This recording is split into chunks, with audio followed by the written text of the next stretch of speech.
Before we dive into it, I would just like to say sorry for the video quality. My main shooter is out of commission currently. This week I am doing a budget but still firmly mid-range build. I'm relying on Intel again because I had an i7-7700 left over from a previous project and I am pairing it with a very solid MSI Z270A Pro board and the GPU I haven't featured on the channel before, the GTX 1060 6GB. This build was supposed to get a 970 but at the last minute I decided to be repetitive and swap the GPU.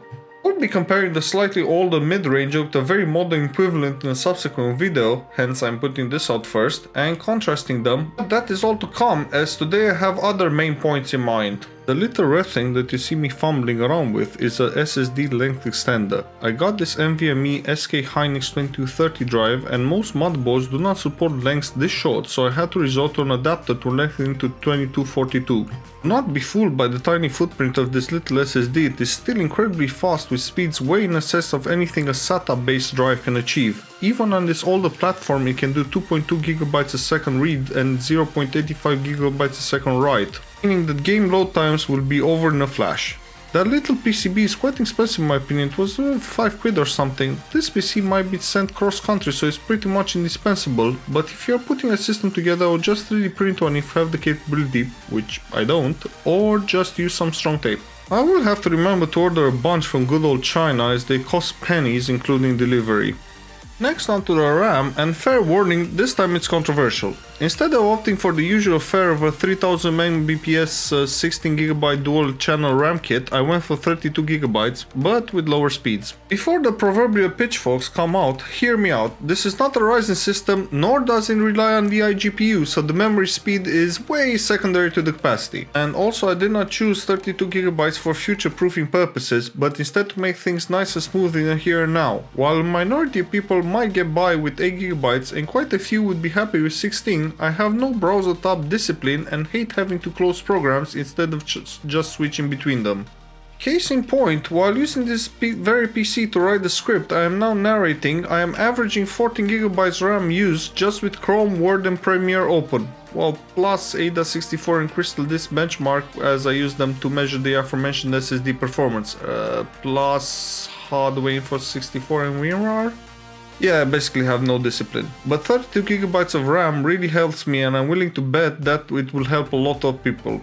The RAM sticks are not matched, but since neither has XMP, I don't see that as a deal breaker. One is an SK Hynix stick that is rated 2400 Mbps CL17 and the other a Kingston stick with Micron 2133 Mbps chips CL15. So I chose to run them both at 2400 Mbps CL17 for daily use since it's rock solid anyway. I tested 2666 and it is very much doable at 1.3 volts and 2800 at 1.35, but that was only quasi-stable as I could dream up some torture tests that would result in an occasional wobble and I didn't feel comfortable going over 1.35 volts for daily use. Not for the memory mind you, but because of the CPU. You gotta remember that XMP rated sticks are just regular sticks that have an overclocking profile built in. If a DDR4 RAM stick is not deficient in any way, then 1.35 volts is super safe for daily use.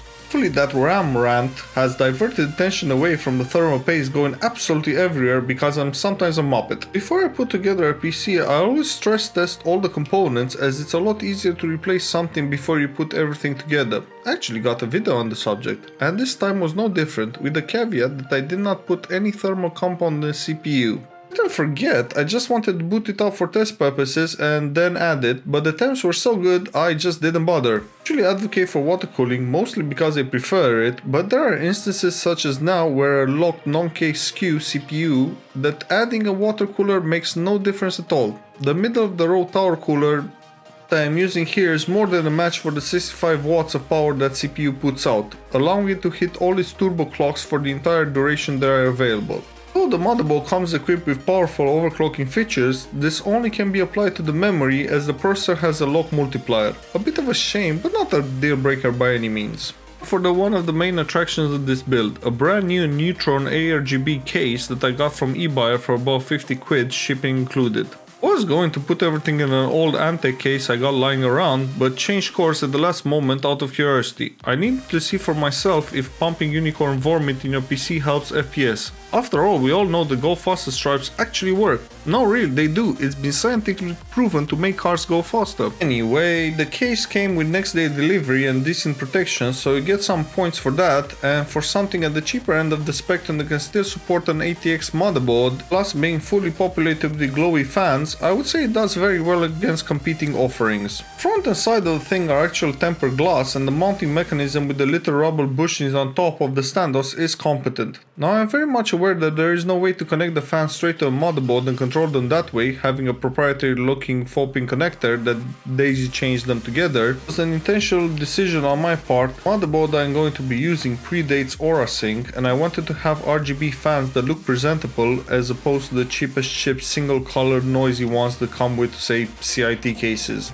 Fans are not bad quality, although I was positively shocked to discover the 0.45 amps, but for the average user that means nothing. I for one wish they would have more than just a single Molex powering all the 4 plus the LEDs. One thing I would really have liked is a PWM header to control the speed, or even a potentiometer on top of the case for manual control, but it wasn't to be. Still, they are not allowed, and I guess the vast majority of people can live with them in the same room where they sleep. There's one part of this case that really ticked me off, then is the drive cage. It was a hateful connection mechanism that requires you to take off the front fan to properly secure it, and while I'm sure the stamping tolerances are adequate, the assembly tolerances are definitely not, slightly bending one of the supports and making it very difficult to install. I just loathed the whole process. Finally, it is time to install the bit everyone has been waiting for, the GPU. I will have a dedicated video on it, but suffice to say that I was a bit miffed that this custom MSI Armor Edition card does not have any provisions for memory cooling. That is about the only downside I could find, as it positively sips power at 120-ish watts and sports 6 gigs of RAM, which is still plenty for 1080p high gaming. Obviously, I put thermal pads on top of the memory as preventive maintenance. Whoever said if it ain't broke don't fix it hasn't taken an infrared thermometer to those GDDR5 memories to see that they were operating in excess of 80C. I really wish I had one of those cool FLIR add-on phone camera modules. Here are some pictures of the final product. I found it too tedious to film the cable management, so I conveniently skipped that step. And with that, let's get into the benchmarks. 7 is an older benchmark, but it's still very much relevant today as it pushes all GPUs to their upper utilization limit, this 1060 being no exception. I was expecting performance comparable to a GTX 970, and I was pleasantly surprised to see it was about 50% higher. A very encouraging early sign. I don't think I benchmarked one of these GPUs before, and I decided to redo Heaven using OC settings to get a feel for the card, and that upped the score by 8 FPS seemingly without perceptibly increasing power consumption or running its fan any faster. Superposition is a much newer benchmark, and it shows, with the average dipping all the way down to 47 FPS. Taken in isolation, this might seem like a meh result, but compared with 40 from 970 and 42 average posted by an RX 480, it does not seem too shabby anymore.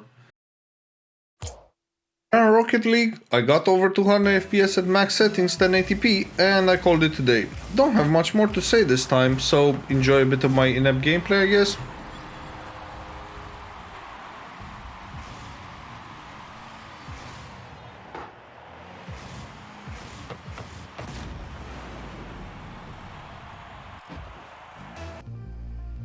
That stay mostly over 60 FPS with everything on Epic, and that is cause enough for celebration, but things got positively delightful when dropping down to medium with epic draw distances, the FPS hovering around 144, saturating even the higher refresh rate monitors. Funny enough, dropping the resolution scale to 80% didn't make that much of a difference, with the recorded FPS only reaching 158 average. There are dips here and there that smooth out considerably after 30-40 seconds of gameplay. Because the FPS is high enough, they are not really noticeable and will not spoil the immersion. Horizon Zero Dawn at favorite quality settings ran with 59 FPS average in its benchmark, meaning it will go over 60 virtually constantly during normal gameplay. I was very irked that it only got so close to 60 but didn't surpass it, so I decided to do a bit of light overclocking. The Pascal generation has some very modern auto-clock tuning parameters, so even if you do hit it with unreasonably overclocked demands, it's seldom that the card hard crashes. High-end it's more common since there is a bit more in the power budget to play with, but for a mid-ranger like this, it's dead easy. Just adjust the power and temp sliders all the way to the max in Afterburner and give it a 6% clock and 8% memory overclock, and you will be absolutely fine as the card will auto-adjust most of the time.